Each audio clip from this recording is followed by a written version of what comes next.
ರಾಷ್ಟ್ರೀಯ ಗೀತೆ ವಂದೇ ಮಾತರಂಗೆ 150 ವರ್ಷಗಳು ಪೂರ್ಣಗೊಂಡಿರುವಂತಹ ಹಿನ್ನೆಲೆಯಲ್ಲಿ ಲೋಕಸಭೆಯಲ್ಲಿ ಪ್ರಧಾನಮಂತ್ರಿ ನರೇಂದ್ರ ಮೋದಿ ಮಾತನಾಡ್ತಾ ಇದ್ದಾರೆ.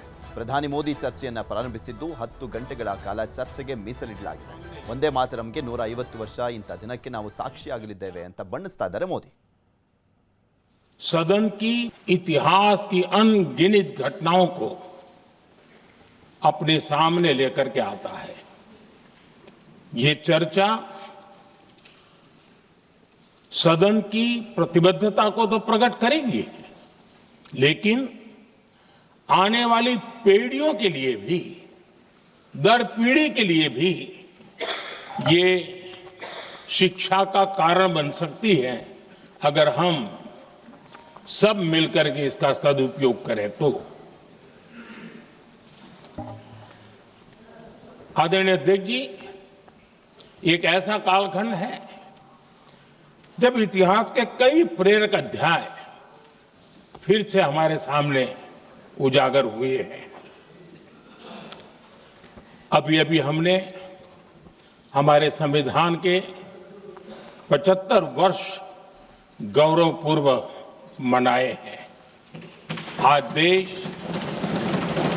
सरदार वल्लभ भाई पटेल की और भगवान बिरसा मुंडा की 150वीं जयंती भी मना रहा है.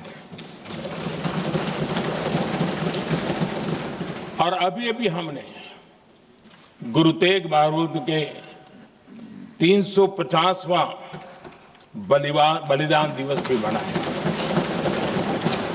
और आज हम वंदे मातरम की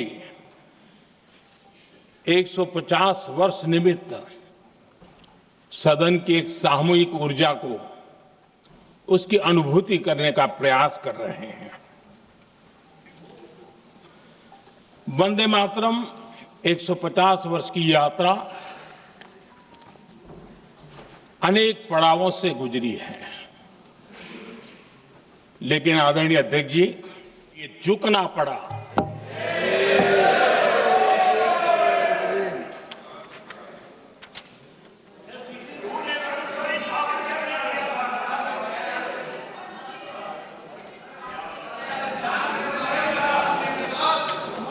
मुझे लगता है कांग्रेस ने आउटसोर्स कर दिया है.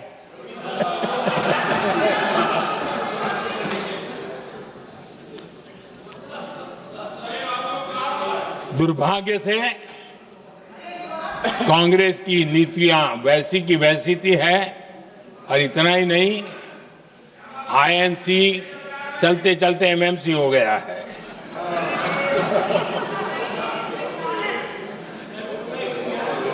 आज भी कांग्रेस और उसके साथी और जिन जिन के नाम साथ कांग्रेस जुड़ा हुआ है, सब वंदे मातरम पर विवाद खड़ा करने की कोशिश करते हैं.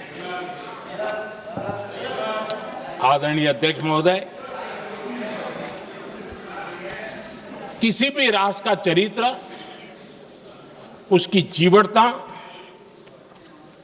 उसके अच्छे कालखंड से ज्यादा जब चुनौतियों का कालखंड होता है, जब संकटों का कालखंड होता है, तब प्रकट होती है, उजागर होती है और सच्चे अर्थ में कसौटी से कसी जाती है.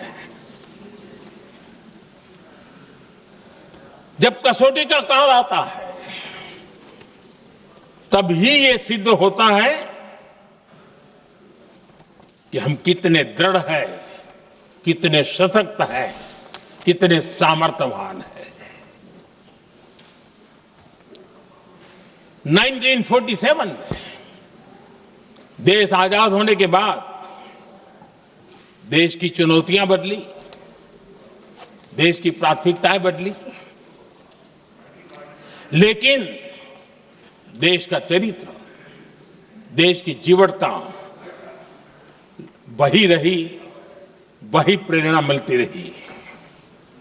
भारत पर जब जब संकट आए, देश हर बार वंदे मातरम की भावना के साथ आगे बढ़ा.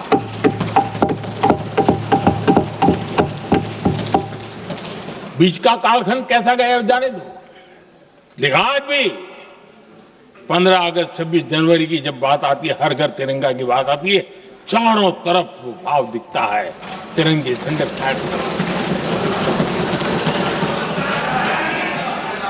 एक जमाना था जब देश पर खाद्य का संकट आया, वही वंदे मातरम का भाव था। मेरे देश के किसानों ने अंदर के भंडार भर दिए और इसके पीछे भाव वही है, वंदे मातरम।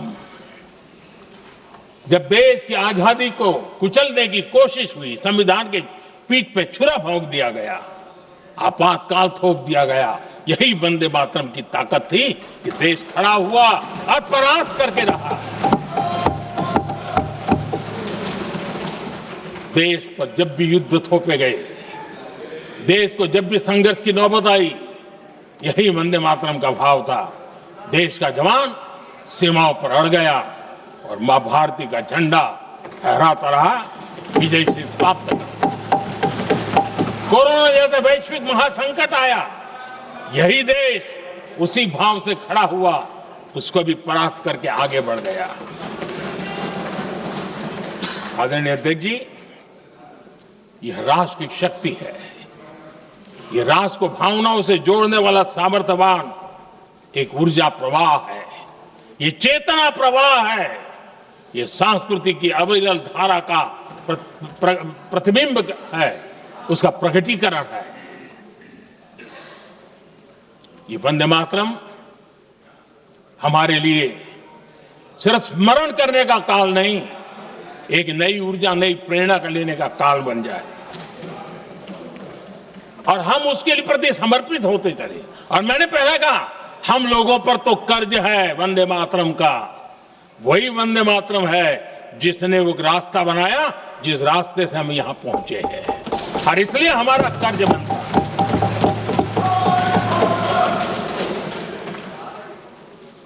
भारत हर चुनौतियों को पार करने में सामर्थ है। वंदे मातरम के भाव की वो ताकत है। वंदे मातरम ये सिर्फ गीत या भावगीत नहीं, ये हमारे लिए प्रेरणा है। राष्ट्र के प्रति कर्तव्यों के लिए हमें झकझोरने वाला काम है और इसलिए हमें निरंतर इसको करते रहना होगा। हम आत्मनिर्भर भारत का सपना लेकर के चल रहे हैं, इसको पूरा कर रहा है। वंदे मातरम हमारी प्रेरणा है। हम स्वदेशी आंदोलन को ताकत देना चाहते हैं। समय बदला होगा, रूप बदले होंगे, लेकिन पूज्य गांधी ने जो भाव व्यक्त किया था, उस भाव की ताकत आज भी मौजूद है और वंदे मातरम हमें जोड़ता है। देश के महापुरुषों का सपना था स्वतंत्र भारत का। देश की आज की पीढ़ी का सपना है समृद्ध भारत का। आजाद भारत का सपने को सिंचा था वंदे भारत की भावना है, वंदे मातरम की भावना ने। समृद्ध भारत के सपने को सिंचेगा वंदे मातरम की भावना। उसी भावना को लेकर के हमें आगे चलना है और हमें आत्मनिर्भर भारत बनाना। 2047 में देश विकसित भारत बन के रहे। अगर आजादी के 50 साल पहले कोई आजाद भारत का सपना देख सकता था, तो 25 साल पहले हम भी तो समृद्ध भारत का सपना देख सकते हैं, विकसित भारत का सपना देख सकते हैं और इस सपने के लिए अपने आप को खपा भी सकते हैं। इसी मंत्र, इसी संकल्प के साथ वंदे मातरम हमें प्रेरणा देता रहे। वंदे मातरम का हम रण स्वीकार करें, वंदे मातरम की भावना को लेकर के चले, देशवासियों को साथ लेकर के चले, हम सब मिलकर के चले, इस सपने को पूरा करें। इसी एक भाव के साथ ये चर्चा का आज आरंभ हो रहा है। मुझे पूरा विश्वास है कि दोनों सदनों में देश के अंदर वो भाव भरने वाला कारण बनेगा, देश को प्रेरित करने वाला कारण बनेगा, देश की नई पीढ़ी को ऊर्जा देने का कारण बनेगा। इन्हीं शब्दों के साथ आपने मुझे अवसर दिया, मैं आपका बहुत बहुत आभार व्यक्त करता हूं। बहुत बहुत धन्यवाद। वंदे मातरम, वंदे मातरम, वंदे मातरम। ವಂದೇ ಮಾತರಂ ವಿಚಾರಕ್ಕೆ ಸಂಬಂಧಪಟ್ಟಂತೆ ಇವತ್ತು ಅಧಿವೇಶನದಲ್ಲಿ ಮಾತಾಡಲಿಕ್ಕೆ ಅವಕಾಶವನ್ನು ಕೊಡಲಾಗಿತ್ತು. ಪ್ರಧಾನಮಂತ್ರಿ ನರೇಂದ್ರ ಮೋದಿ ಅವರು ಮಾತನಾಡಿದರು. ವಂದೇ ಮಾತರಂ ನಮ್ಮ ದೇಶವನ್ನು ಒಗ್ಗೂಡಿಸಿದೆ. ಸ್ವಾತಂತ್ರ್ಯ ಹೋರಾಟದ ಸಂದರ್ಭದಲ್ಲಿ ಈ ಗೀತೆ ಎಲ್ಲರನ್ನೂ ಕೂಡ ಸ್ಫೂರ್ತಿ ತುಂಬಿದೆ ಅನ್ನುವಂಥದ್ದನ್ನ ಮಾತನಾಡ್ತಾ ಹೇಳ್ತಾ ಇದ್ರು.